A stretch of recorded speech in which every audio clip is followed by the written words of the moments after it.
Remerciant de me l'avoir donné.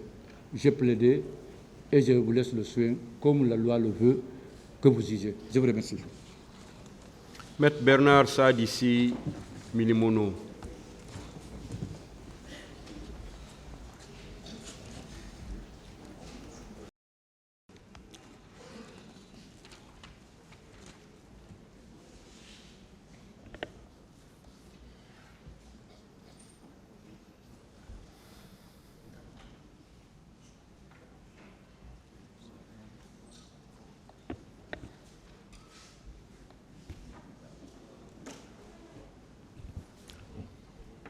Monsieur le Président,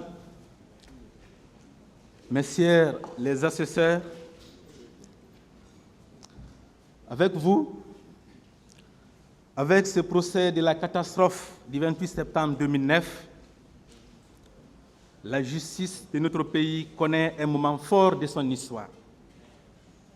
Le peuple de Guinée peut enfin lever la tête.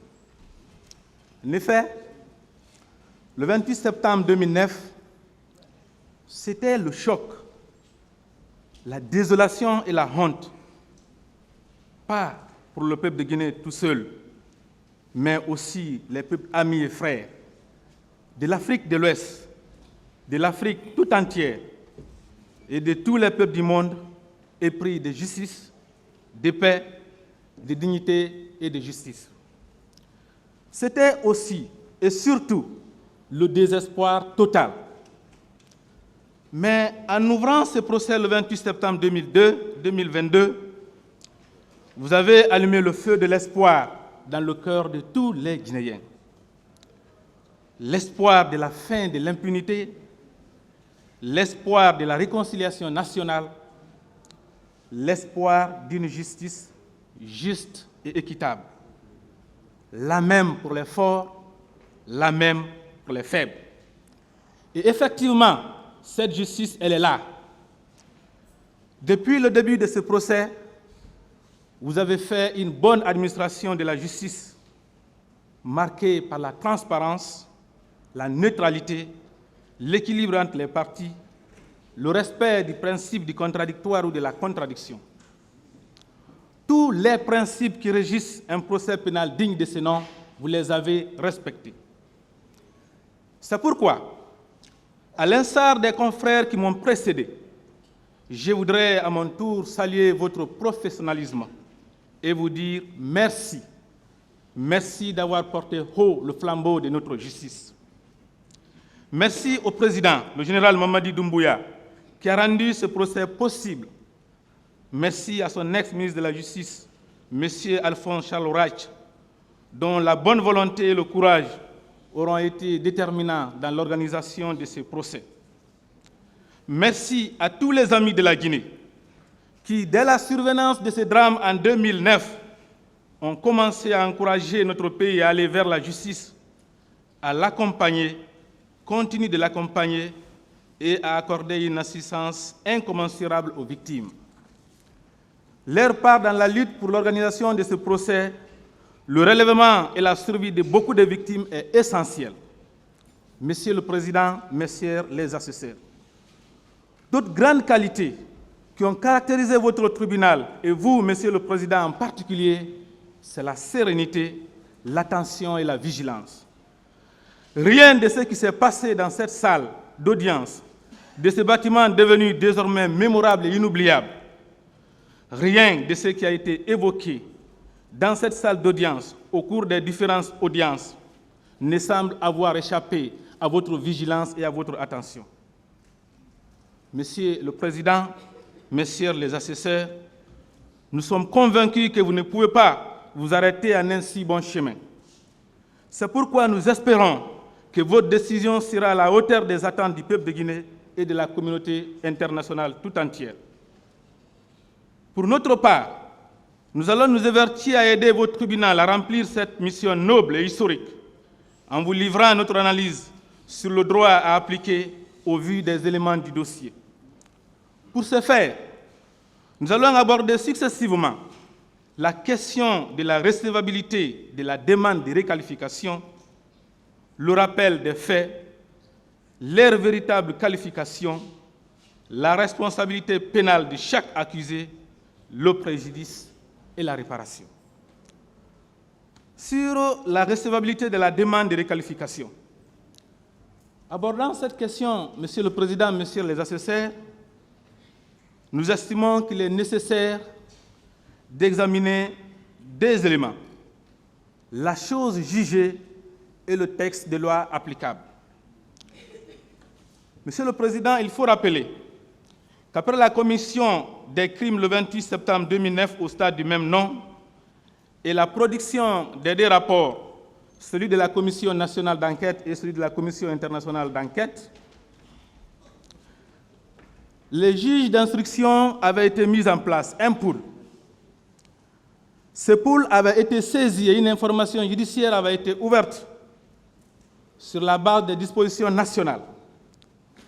Plus tard, à la suite du réquisitoire supplétif en date du 19 juin 2015 de Monsieur le procureur de la République près le tribunal de première instance de Dixine, le commandant Aboubakar Toumba Diakité, le président Moussa Dadis Camara ont été inculpés pour responsabilité de commandement des chefs militaires et autres supérieurs hiérarchiques. Au terme de leur information judiciaire, le pôle d'agir d'instruction a rendu le 29 décembre 2017 une ordonnance de requalification de non-lieu partiel et de renvoi devant le tribunal criminel. Par cette ordonnance, ces juges avaient renvoyé 14 personnes devant le tribunal criminel pour diverses infractions et avaient fait bénéficier le non-lieu à 2 personnes. Il s'agit du colonel Bienvenu Lama et du général Mathurin Bangoura. Il faut surtout souligner que cette ordonnance de renvoi n'avait pas retenu la qualification de crime contre l'humanité. Pour cette raison, les parties civiles avaient relevé appel pour obtenir non seulement la requalification des faits en crime contre l'humanité, mais aussi le renvoi de tous les inculpés devant le tribunal criminel. Pour leur part, le colonel Moussa Tchegoro Camara et le capitaine Moussa Dadis Camara avaient aussi fait appel, mais ils sollicitaient l'annulation de cette ordonnance pour une supposée violation de la loi.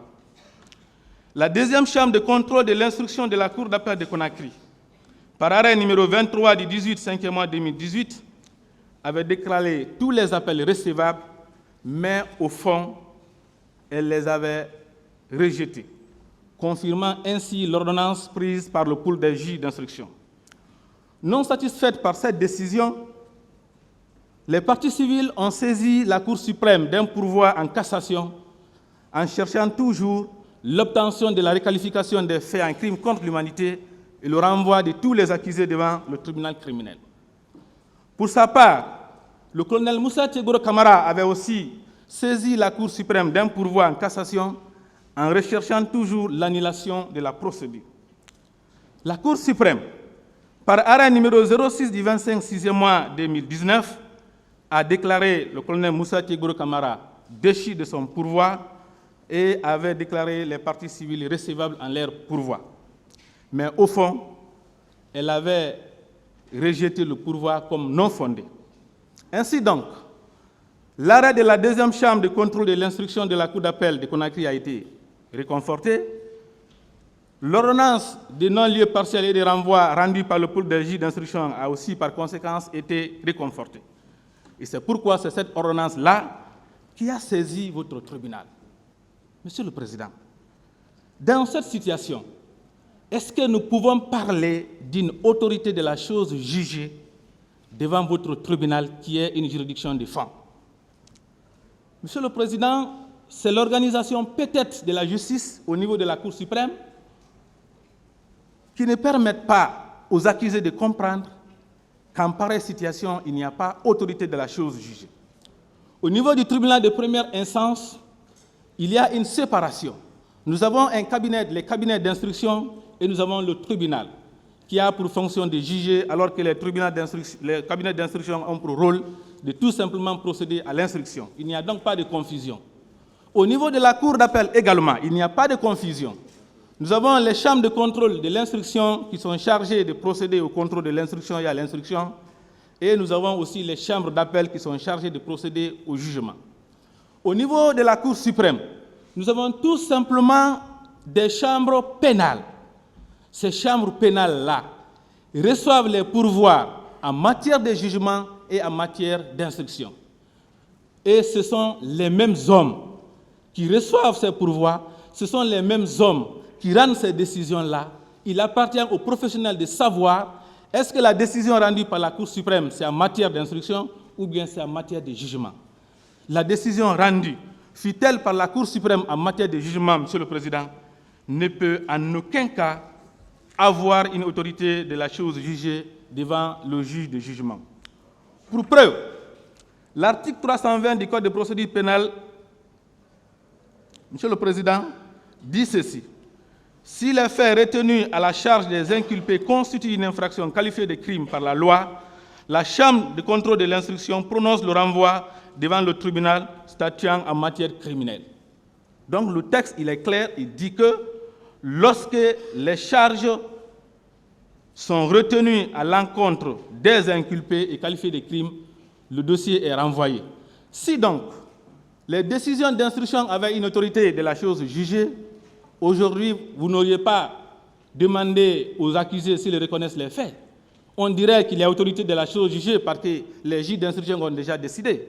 Le seul débat qui allait porter aujourd'hui, ça serait sur les peines à appliquer à l'encontre des accusés et la question de la réparation. Mais c'est parce que les décisions rendues par les juges d'instruction n'ont jamais autorité de la chose jugée devant un tribunal de jugement que nous avons fait 18 mois de procédure pour discuter de la culpabilité des accusés, Monsieur le Président. Et d'ailleurs, je dois vous dire que ces accusés font une mauvaise lecture des décisions de justice. Sinon, pour celui qui sait lire entre les lignes, même l'arrêt de la Cour suprême sur lequel il s'appuie pour dire qu'il y a autorité de la chose jugée, cet arrêt-là même vous donne le pouvoir du moins de procéder à la requalification dans ce dossier. En effet, Monsieur le Président, Messieurs les assesseurs, en rejetant le pourvoi des parties civiles introduit contre l'arrêt numéro 23, rendu par la deuxième chambre de contrôle de l'instruction de la Cour d'appel de Conakry, non seulement la Cour suprême a approuvé la décision rendue par cette chambre, mais elle a aussi approuvé le raisonnement adopté par cette chambre. Et je vais vous lire une partie de ce raisonnement répondant à l'argument du capitaine Moussa Dadis Camara. La chambre a dit ceci, que mieux encore, il y a également lieu de préciser que la qualification retenue par un juge d'instruction ne lie la juridiction de jugement que sur sa compétence, que cette dernière saisit in rem et in personam a toutes les prérogatives pour apprécier les faits déférés, modifier la qualification retenue autant dans le sens d'une aggravation que d'une disqualification et enfin statuer sur leur imputabilité afin d'appliquer la peine ou acquitter ou relaxer selon la matière. Ça, c'est l'arrêt rendu par la deuxième chambre de contrôle de l'instruction qui le dit.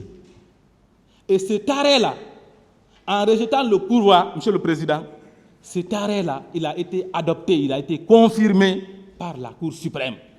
Ça veut dire que même selon la décision de la Cour suprême, sur laquelle ces accusés-là s'appuient, Monsieur le Président, vous avez bel et bien le pouvoir de procéder à la requalification des faits. Monsieur le Président, dès lors, je vous prie très respectueusement de bien vouloir déclarer la requalification projetée recevable. Sur le deuxième élément qui est le texte de loi à appliquer, il faut souligner que les crimes internationaux, dont le crime contre l'humanité, sont prévus dans le statut de Rome qui a été adopté le 17 juillet 1998. Ce traité-là, lui-même, il prévoit les modalités de son entrée en vigueur. Et la disposition qui prévoit cela, c'est l'article 126. Que dit cet article?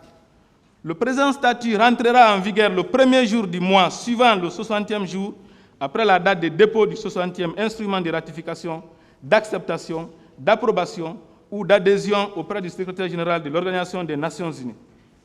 2. À l'égard de chaque État qui ratifie, accepte ou approuve le présent statut ou y adhère, après le dépôt du 60e instrument de ratification, d'acceptation, d'approbation ou d'adhésion, le statut entre en vigueur le premier jour du mois suivant le 60e jour après le dépôt par cet État de son instrument de ratification. Alors, comme on le constate donc, ce traité, c'est lui-même qui a prévu la modalité d'entrée en vigueur. Et cette modalité, c'est qu'il faut d'abord qu'il y ait un 60e État qui fasse la ratification, un 65e État qui fasse la ratification, et cet État-là, Monsieur le Président, en l'espèce, c'est bel et bien la République démocratique du Congo. Alors, cet État-là, c'est la République démocratique du Congo qui a fait donc la ratification le 11 avril 2002. Sur la base donc des computations qui sont prévues par ces dispositions-là, 11 avril, 11 mai, ça fait 30 jours, 11 mai, 11 juin, ça fait 60 jours, et le mois suivant, donc, c'est bien le mois de juillet, et la loi dit simplement le premier jour du mois suivant. C'est pourquoi ce statut-là est rentré en vigueur sur le plan international le 1er juillet 2002. Alors l'autre question, c'est de savoir, pour les pays comme les nôtres, le nôtre du moins, qui ont adhéré à ce statut après son entrée en vigueur, quelles vont être les conditions pour son application à leur égard. Et là aussi, c'est le même article, le point D, qui règle la situation. C'est toujours le 60e jour après la ratification. Et la loi dit clairement le premier jour qui suit le 60e jour de la ratification. Notre pays, la Guinée, donc, a ratifié le traité le 14 juillet 2003. 14 juillet, 14 août, ça fait 30 jours. 14 août, 14 septembre, ça fait 60 jours. Le mois suivant, c'est le mois d'octobre. Et c'est pourquoi ce traité-là est entré en vigueur le 1er octobre 2003. À partir donc de cette date, la CPI a compétence de connaître les crimes internationaux commis sur le territoire guinéen et commis par les ressortissants guinéens. La question qui pourrait alors rester, c'était de savoir, est-ce que dès lors que ce texte-là est entré en vigueur le 1er octobre 2003, le juge guinéen avait la possibilité de l'appliquer, Monsieur le Président? Alors, est-ce qu'il y a des obstacles dans notre pays comme c'est le cas pour certains pays? Pour répondre à cette question-là, Monsieur le Président, il faudrait donc voir les dispositions de l'article 79 de la Constitution du 23 décembre 1990, sous l'empire de laquelle la ratification a été faite. Que dit cet article? Les traités ou accords régulièrement approuvés ou ratifiés ont dès leur publication une autorité supérieure à celle des lois sous réserve de réciprocité. De même, il faut également voir l'article 1er du Code civil du 16 février 1983, qui était aussi en vigueur au moment de cette ratification. Et que dit cet article? Les lois sont exécutoires dans toute l'étendue du territoire de la République de Guinée en vertu de la promulgation qui en est faite par le président de la République. Elles seront exécutoires dans chaque partie de la République après leur publication.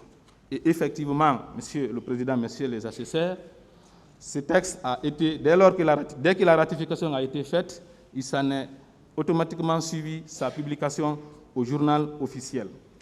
Monsieur le Président, Messieurs les assesseurs, avant de terminer avec cet élément-là, je voudrais souligner que la question de l'entrée en vigueur des traités est aussi réglée par la Convention la Convention internationale qui régit le droit des traités. Alors, qu'est-ce qu'il faut retenir alors de cette Convention-là? Cette Convention règle la question de l'entrée en vigueur des traités internationaux à travers les articles 24, les articles 26 et les articles 27. Je précise qu'il s'agit de la Convention de Vienne de 1969. Alors, je vais vous faire lecture des dispositions de l'article 24 de cette Convention. Elle dit ceci: un traité entre en vigueur suivant des modalités et à la date fixée par ces dispositions ou par accord entre les États ayant participé à la négociation. Dans le cas d'espèce, le statut de Rome lui-même a déjà prévu une modalité d'entrée en vigueur que j'ai expliquée, et cette modalité-là a déjà été remplie. L'article suivant, c'est l'article 26, il dit ceci: tout traité entré en vigueur lie les parties et doit être exécuté par elles de bonne foi. Et le dernier article, Monsieur le Président, c'est l'article 27, intitulé « Droit interne et respect des traités ». Et c'est ce qui nous concerne beaucoup plus. Que dit cet article-là? Il dit ceci: une partie ne peut invoquer les dispositions de son droit interne comme justifiant la non-exécution d'un traité.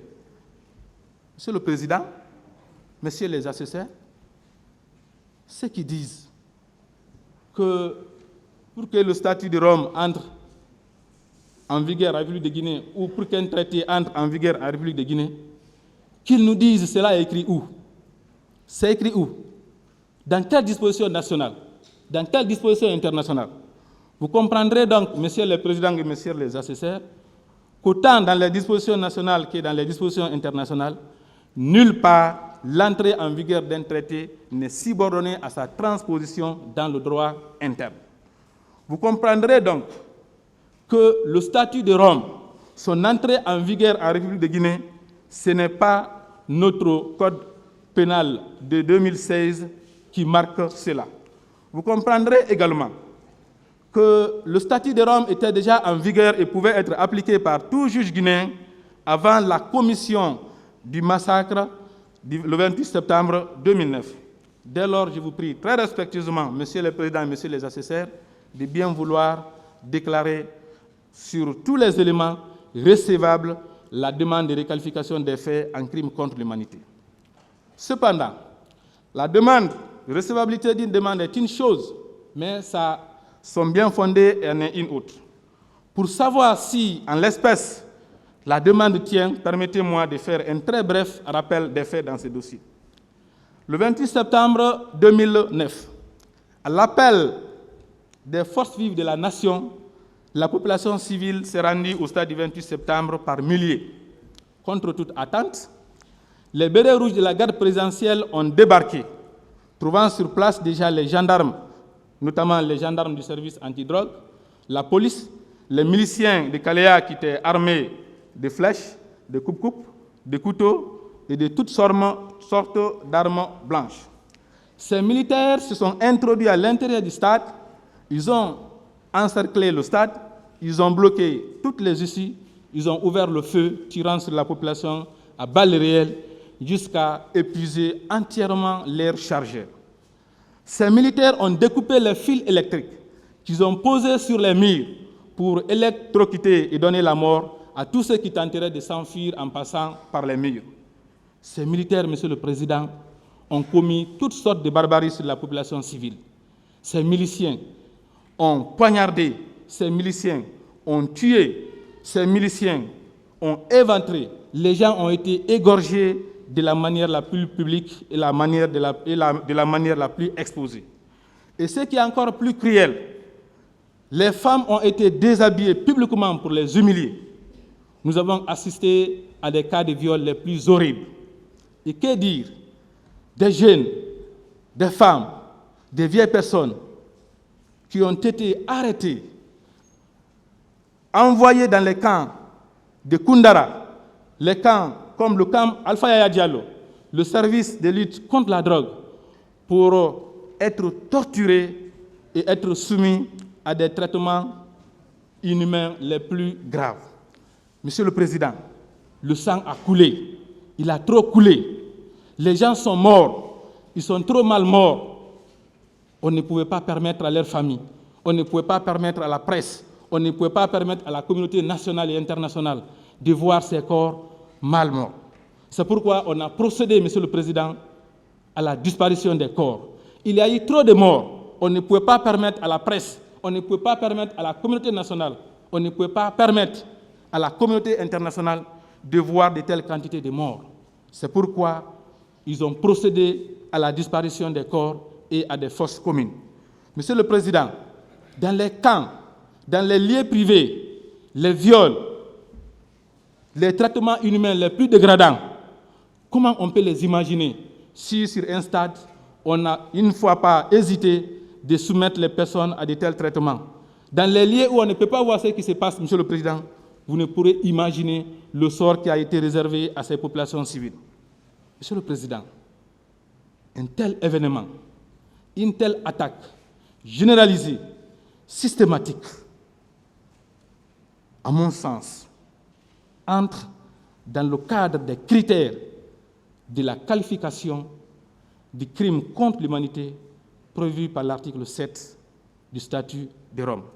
C'est pourquoi je vous prie très respectueusement, Messieurs les Présidents et Messieurs les assesseurs, après avoir déclaré la demande recevable, de bien vouloir procéder à la requalification des faits en crime contre l'humanité. Je voudrais ensuite, Monsieur le Président, aborder la question de l'implication et de la responsabilité pénale individuelle de chaque accusé.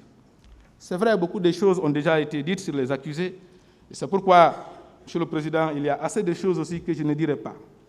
Je voudrais tout d'abord commencer par M. Mamadou Aliou Keita. Ce dernier, il est renvoyé devant votre tribunal pour viol commis sur la personne d'une dame dont je ne voudrais pas dire le nom ici. Monsieur le Président, ce qui est particulier chez lui, c'est que contrairement aux autres accusés, lui, il a été formellement identifié par sa victime.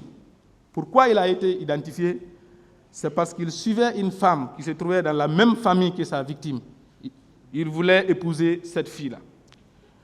Alors, le 28 septembre, cette dame-là, cette victime, était venue au stade. Mamadou Aliou Keita également. Lorsque les militaires ont commencé à tirer, elle a eu la chance de croiser un homme en uniforme à la retraite qui l'a saisi la main pour la sauver. Mais puisque les militaires continuaient toujours à venir vers elle, finalement, elle a retiré sa main, elle a tenté de fuir. C'est dans ces conditions-là qu'elle a croisé M. Mamadou Aliou Keita, qu'elle connaissait très bien. Dès leur rencontre, ce dernier l'a asséné de coups, elle est tombée à terre. Et chaque fois qu'elle tentait de se relever, Mamadou Aliou Keita la frappait de nouveau et l'a terrassée.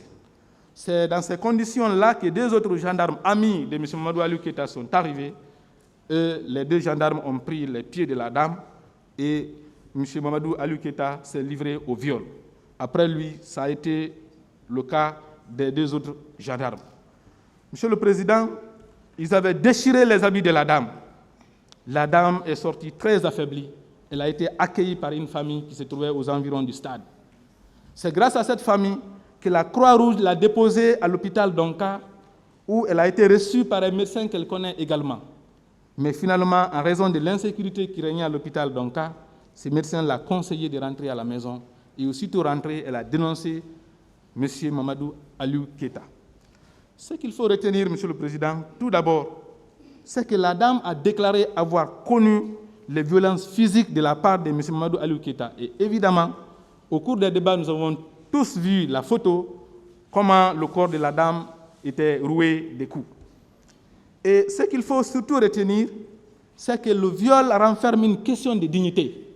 Beaucoup de femmes sont victimes de viol, mais elles n'osent pas le dire, parce qu'elles ont honte, parce que notre société n'aime pas. Lorsqu'on est connu comme ayant été violé, on est parfois confronté au rejet social. Comment une dame peut-elle prendre sa responsabilité de dire que j'ai été violée si elle n'a pas été effectivement violée, Monsieur le Président? Mieux que ça, il y a eu beaucoup de contradictions lorsque M. Mamadou Aliou Keita est passé à cette barre-là. Il n'y a donc pas de doute.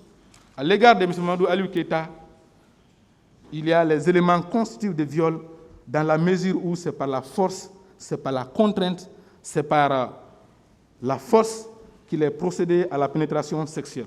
Le viol, donc, étant l'un des éléments constitutifs du crime contre l'humanité, vous retiendrez donc M. Mamadou Aliou Keita dans les liens de la culpabilité pour crime contre l'humanité. Si, Monsieur le Président, comme vous êtes un juge souverain, vous ne retenez pas la qualification sollicitée, vous retiendrez alors que sur la base des dispositions nationales, vous retiendrez que l'infraction de viol est établie à son encontre.